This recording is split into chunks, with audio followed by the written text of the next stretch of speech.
Doctor Hyderabad నగరం ఒక medical హబ్‌గా మనకు ప్రయాణం చేస్తుంది. ఇంకా ఎలాంటి మార్పులు జరగాల్సిన అవసరం ఉంది? కాంప్రహెన్సివ్ రీసెర్చ్ ఎక్కడ లేదండి. ఒక్కొక్క ఒక ఒక ఒక రెండు ఇప్పుడు ఈ ఈ సిటీలో తీసుకుంటే 2, 3 హాస్పిటల్సే రెగ్యులర్‌గా పబ్లిష్ చేయడం జరుగుతుంది. Hmm. Contrast example is LV Prasad. సంవత్సరానికి 200 పేపర్లు పబ్లిష్ చేస్తారు వాళ్ళు. ఆ!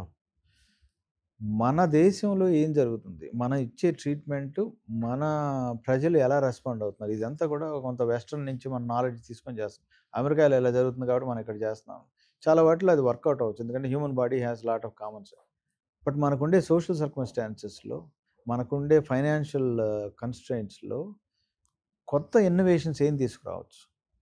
వాటి ద్వారా మన ప్రజల్లో ఈ స్టడీ జరిగితే, వాళ్ళ ఫాలో అప్ 10 ఇయర్స్ జరిగితే ఎలా వీళ్ళు రెస్పాండ్ అవుతున్నారు? హ్మ్. ఎంతమంది పాజిటివ్‌గా ఉన్నారు? హ్మ్. ఈ ఫండమెంటల్ రీసెర్చ్ అనేది చాలా ఇంపార్టెంట్. అది మనకింకా అంత దూరం రాలేదండి. Part of the reason is అసలు కాన్సెప్ట్‌లోనే ప్రాబ్లమ్ ఉంది. ఏది మన ఎడ్యుకేషన్ కరిక్యులంలో.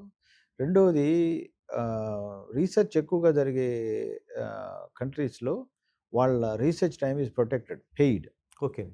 ఇప్పుడు నేను పని చేస్తేనే నాకు సాలరీ వస్తదనే కాన్సెప్ట్ పోయి ఆ 1 ఆ 1 day, okay. Half a day research చేయాలి. At the end of the year నాకు నువ్వు 2 పేపర్స్ పబ్లిష్ చేస్తేనే నీకు ఇంక్రిమెంట్సో లేకపోతే ఇంకోటో ఇన్సెంటివైజేషన్ వస్తుంది. అది వస్తే డెఫినిట్‌గా మనం ఏమి ఇంటెలిజెన్స్‌లో తక్కువ లేదు, కరెక్ట్. హార్డ్ వర్క్‌లో తక్కువ లేదు. It's just a matter of structure ecosystem create చేయగలగాలి. Then things will be lot better. That is my fundamental deficiency in our country. మిగతాది టెక్నికల్‌గా ఏదైనా మనం చేసేయొచ్చు. పెద్ద గ్యాప్ అసలు లేదు. ఆల్‌మోస్ట్ గ్యాప్ పెద్ద లేదు. డాక్టర్ ఇంకా కీలకమైంది వైద్యం, ఖర్చు. ఇవి చూసుకుంటే అంటే ఆరోగ్యశ్రీ కావచ్చు, లేతే మిగతా స్కీమ్స్ కావచ్చు. ఇవి గాని లేకపోతే పేదవాడి గుండె ఏమైపోయి ఉండేది ఫస్ట్? అంటే ఆడి గుండె ఆగిపోవాల్సిందేనా? అన్‌ఫార్చునేట్‌లీ మనకుండే సోషల్ సర్కమ్‌స్టాన్సెస్‌లో అది అలాగే ఉండేది 20 ఏళ్ల క్రితం. బట్ ఇవాళ నాకు చాలా పాజిటివ్ హోప్ ఉందండి. ఈ హ్మ్. ఆహ్, over a period of time ఈ ఈ ఆరోగ్యశ్రీ, ఆయుష్మాన్ భారత్ లేకపోతే కొన్ని కొన్ని స్టేట్స్‌లో వేరే రకాల స్కీమ్స్ ఇవన్నీ కూడా హ్మ్, ఒక సింగిల్ అంబ్రెల్లా కింద వచ్చి హ్మ్. కన్సిస్టెంట్ పేమెంట్ సిస్టమ్ గనక రాగలిగితే అది డెఫినిట్‌గా వచ్చే అవకాశం ఉంది. వేరే రకంగా చేసే ఛాన్స్ లేదు. ఎందుకంటే మనకి ఫండమెంటల్‌గా ఎకానమీ పెరుగుతుంది. Disposable income in people's pockets పెరుగుతా ఉంది.